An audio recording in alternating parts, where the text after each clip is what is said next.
Marco Vullo, assessore ai servizi sociali di Agrigento, ringrazia i tantissimi cittadini che sull'iniziativa Regalo Sospeso nelle feste natalizie non hanno fatto mancare il loro sostegno a chi realmente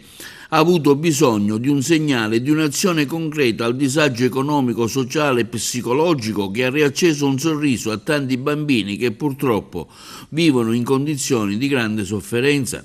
Un grazie di cuore agli agrigentini in primis per aver dato una risposta concreta all'iniziativa del regalo sospeso, avendo raccolto regali e doni in una certa quantità che rappresentano una bella pagina solidale per tutta la città. Un risultato positivo che è tutto il frutto di una piena sinergia tra il Comune. Un ringraziamento va anche all'assessore Francesco Picarella, all'Eoclub Agrigento OS, alla Confcommercio e a tutti quei commercianti che hanno aderito al regalo sospeso e che hanno creato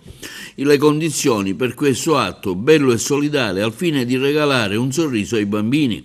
Nella giornata del 22 e 23 dicembre la raccolta dei regali, afferma Marco Vullo, copiosa, si è conclusa con i numeri importanti e i commercianti in primis sono rimasti soddisfatti dalla risposta degli agrigentini. I regali sono stati distribuiti alle associazioni più importanti in città, che si sono premurati a recapitarli ai bambini in difficoltà. Sicuramente per il prossimo anno l'iniziativa sarà ancora maggiormente rafforzata, conclude l'assessore Vullo, e posso annunciare che le altre iniziative solidali sono in programma a breve sia con l'Eoclub Agrigento OS e che vedranno al centro il tema della solidarietà, del sostegno agli incapienti e trovano un feedback in piena convergenza con l'assessorato ai servizi sociali di Agrigento.